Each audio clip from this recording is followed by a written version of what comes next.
The N-Word.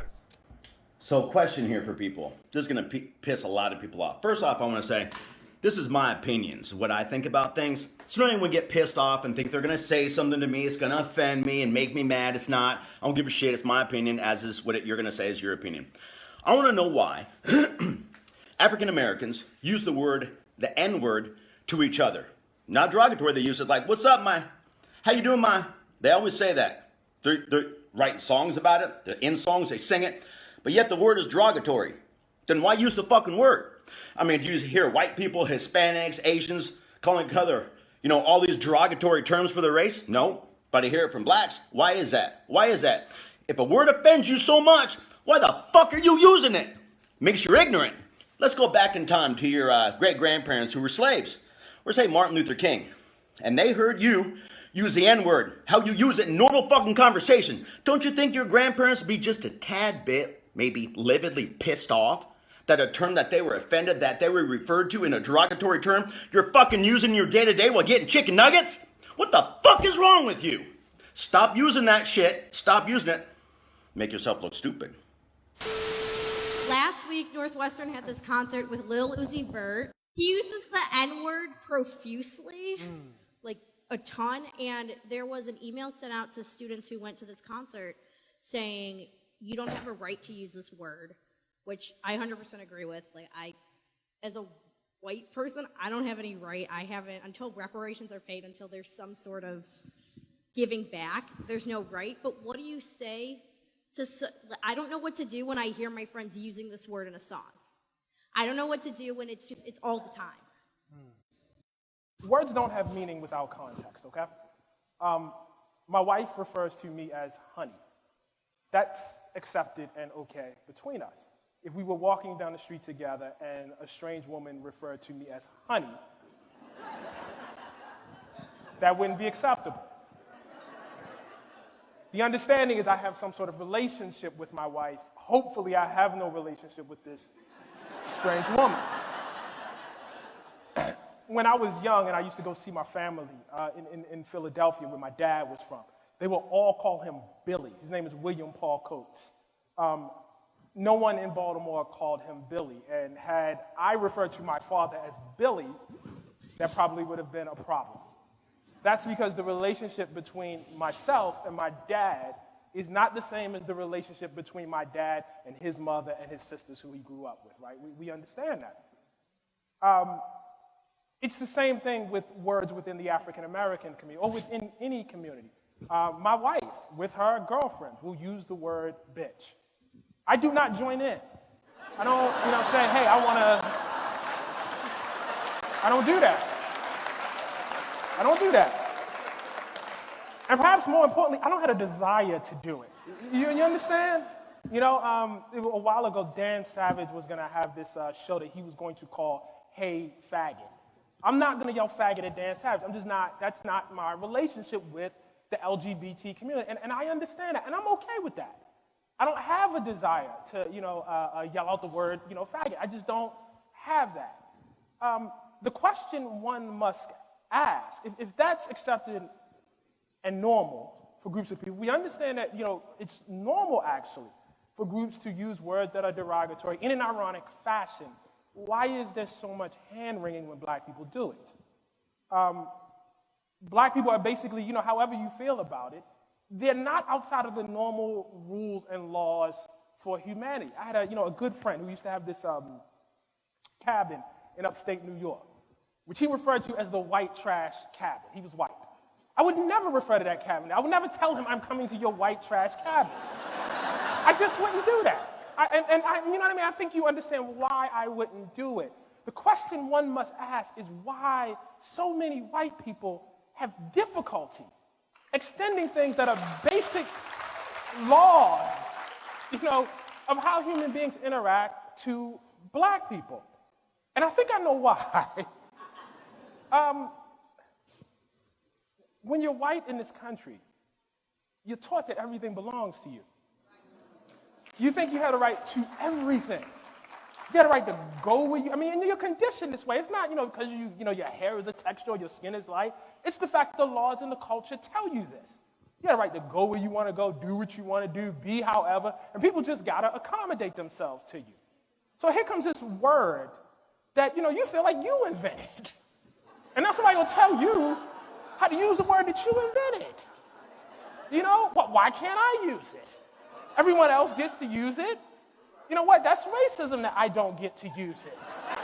That's racist against me. I have to inconvenience myself and hear this song and I can't sing along? How come I can't sing along? You know what I mean? And I think, for white people, I think the experience of being a hip-hop fan and not being able to use the word nigga is actually very, very insightful. It will give you just a little peek into the world of what it means to be black.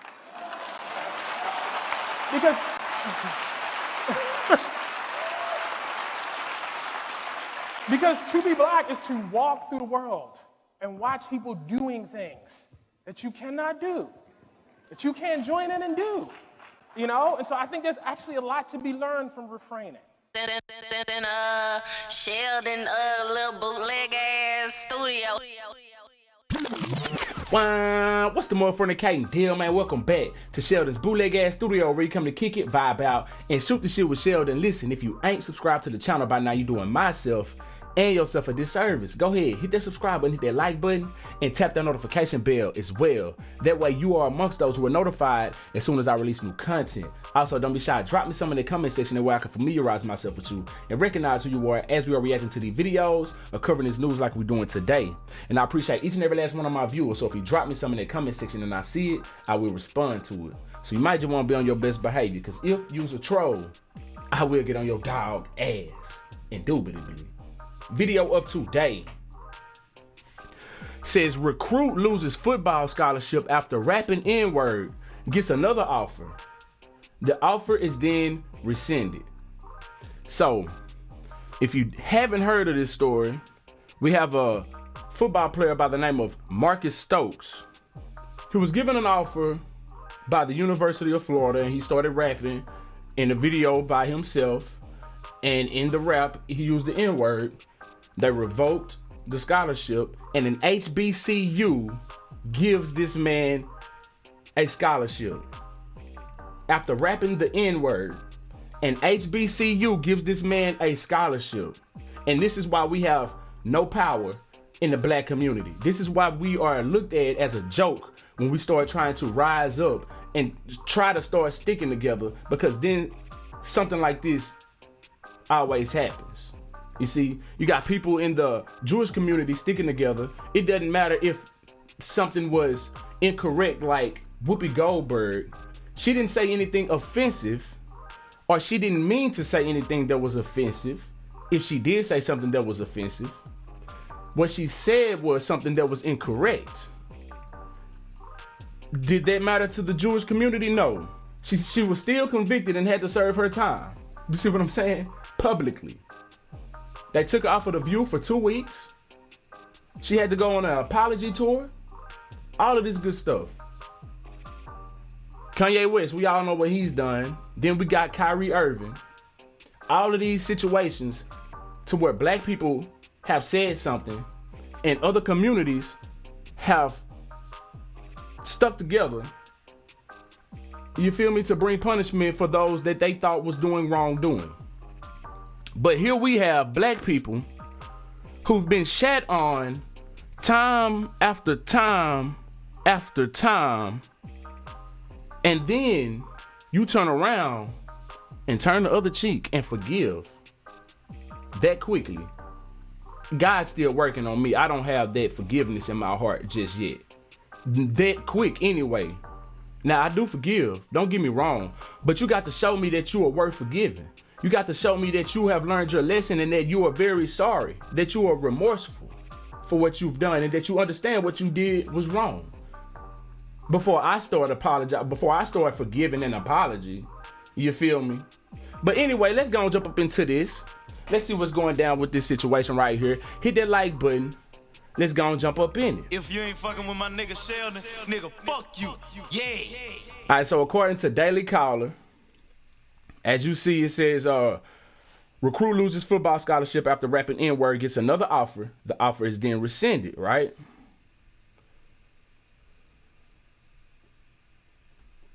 All right, so in November 2022, the University of Florida withdrew a scholarship that they offered to Marcus Stokes, who is a 4-star high school quarterback, after a video circulated of him rapping a song with the N-word in it. Fast forward to 2023, Stokes landed an offer Tuesday from Albany State. And this is Albany, Georgia, not Albany, New York. And if you're not familiar, that's an historically black college and university, or HBCU. In July 2022, Stokes committed to the Gators. But after seeing the video, the university decided to nix their offer. Afterwards, Stokes issued an apology and said that he understood why Florida made that decision. I deeply apologize for the words in the song that I chose to say, Stokes said in his statement. I fully accept the consequences for my actions, and I respect the University of Florida's decision to withdraw my scholarship offer to play football. After everything went down, the majority of the Power 5 programs reviewed their interest in bringing Stokes on board. However, this hasn't stopped him from getting other offers at different levels of the game. Stokes took to Twitter on January 24th to announce that he landed a scholarship from Albany State, which is an HBCU school that plays Division II college football. Okay, and here's his Twitter post.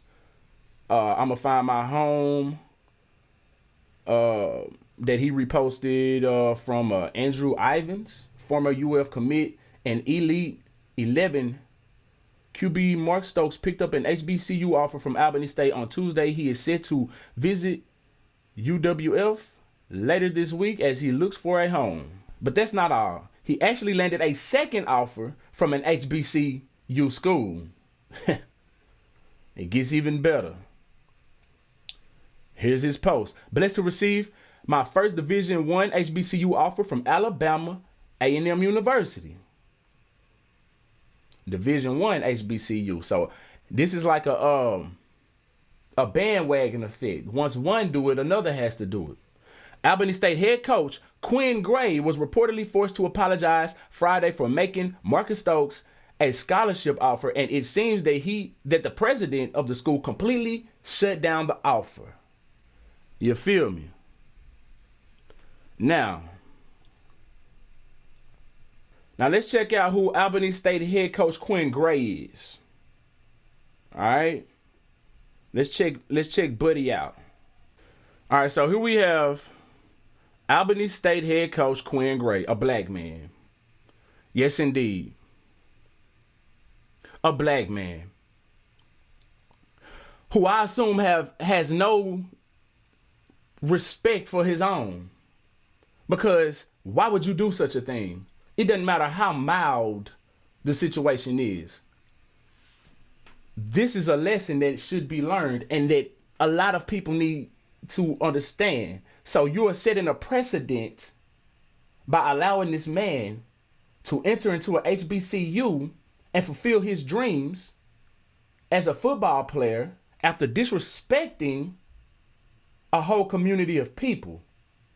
But then you're going to get a degree and possibly a profession on the backs of these people that you've disrespected without any type of reprimanding. You feel me? Now, I do understand that people can change and people can learn and people can grow. We all have done things when we are young. But a lesson must be taught to not just him, but to the masses. This is bigger than him. This is bigger than a football player. This is bigger than winning a game because he is one of the top QBs in high school, or however you want to place it, whatever he is. Doesn't matter how good he is. This is a great situation for a lesson to be learned. Now let's check out Albany State University coach. This is the man that gave the man the offer. And this is the person that shot it down. Albany State president. This is the woman that shot it down. And her name is Marion Ross Frederick. Shout out to this woman right here. Shout out to this woman right here. Indubitably. But this is why black people can't have nothing, man. We are made a mockery when we They make a mockery out of us when we get to talking about reparations and things like that. We can't have nothing. We don't respect one another. We don't respect ourselves. But then we expect for somebody else to respect us. Then we want to sit at somebody else's table. The hell, they don't want us sitting at their damn table. And we don't know how to conduct ourselves. We can't even respect ourselves. Say, man, hey, I ain't with it. Leave me your comments, your thoughts below. I feel like, I'm not against this man getting a second chance at all. Let me make that very clear. He's still young, and he didn't do anything to actually hurt or harm anyone.